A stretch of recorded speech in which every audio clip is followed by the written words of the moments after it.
আসসালামু আলাইকুম। বাংলা চট্টগ্রামের বীর সন্তানেরা, আপনাদেরকে আন্তরিক শুভেচ্ছা স্বাগতম। সকল দলের সবাই প্রতি আমার অকুল শ্রদ্ধা ও সম্মান জানাচ্ছি।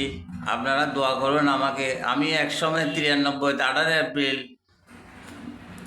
এই প্রধানমন্ত্রী বেগম জিয়ার সাথে আলমাসের মাঠে বক্তব্য রাখছিলাম একটা দাবির কারণে। বিশ্ব কলোনিটা আজকে বেগম জিয়া দিয়ে গেছিল, সবাই আজকে আরামসে থাকতেছে। 150 টাকা ফরম।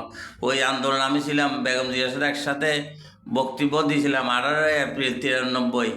কিন্তু এখন দুঃখের বিষয়, আমাদের বাবা স্কুলে হাজার হাজার টিকিট বেশি, কিছু সংখ্যক ছেলে নেয়, লটারি দেয়, লটারিতে 2-4 জন পারগুলো শিক্ষারে কাঁদে। কেন কাঁদে? কেন আপনারা কাঁদাচ্ছেন? আমার প্রশ্ন হচ্ছে শিক্ষামন্ত্রীকে, বর্তমান উপদেষ্টা আমাদের চট্টগ্রামের ভাই ডক্টর ইউনূস সাহেবকে। আমরা বিগত সরকার আমলে, ফেসিবাদের আমলে দেখছি হাজার হাজার টাকা তারা ডোনেশন নিয়ে 1 লাখ 2 লাখ 3 লাখ টাকা নিয়ে ছেলেরা ভর্তি করতো।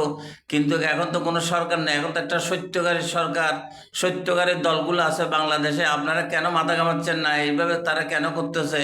এখন তার কেউ টাকা খাচ্ছে না। বিগত দিনে তো ফেসিবাদের সময়, আওয়ামী লীগের সময় মানুষের টাকা খাইছিল, কিন্তু এখন 2-4 জনকে লটারিতে নিয়ে হাজার হাজার লটারি কি বেশি গরিব মানুষ। আমার নাতিনের জন্য আমি 2টা নিলাম, সকালে একটা বিকেলে একটা, একটা আসলো না। নাতিনটা কাঁদতেছে, গজ্জে গজ্জে কাঁদতেছে। বাবা স্কুলে ভর্তি হওয়ার জন্য, কিন্তু পারলাম না। কিন্তু এখন সিস্টেম আরও খারাপ খারাপ শুনি।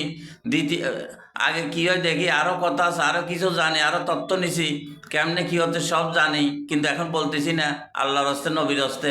কিন্তু আমি আপনাদেরকে বিচার দিচ্ছি, বিএনপির ভাইয়েরা, আমার নেতা ভাইয়েরা, যারা রক্ত দিয়ে এই সরকারকে তারাইয়ে এখন নতুন বাংলাদেশ করার স্বপ্ন দেখতেছেন, আমরাও আপনাদের সাথে আছি। আমরাও, আমার ছেলে ছিল, আমার নাতিপতি ছিল, আমার এলাকাবাসী ছিল এই আন্দোলনে। কিন্তু এই আন্দোলনের ফল কি আমরা এটা পাচ্ছি? এই বাবা স্কুলে হাজার হাজার ফর্ম বিক্রি করে আমি 2টা কিনলাম আমার নাতিনের জন্য, একটাও আসলো না। আমার নাতিনে গজ্জে হয়েছে কাঁদতেছে, লাখ লাখ মানুষের গজ্জে হয়েছে কাঁদতেছে। এই জবাব কে দিবে? কে দিবে এই জবাব? এই জবাব চাই সব দল থেকে।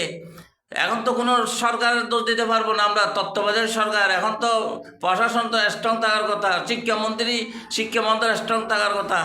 এই জবাবটা দেন, নাইলে পরবর্তী ভিডিওতে সব ফাঁস করে দিব, কি কি আছে, কোথায় আছে।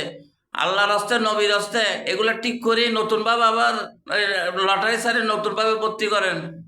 কথা বুঝছেন? আসসালামু আলাইকুম।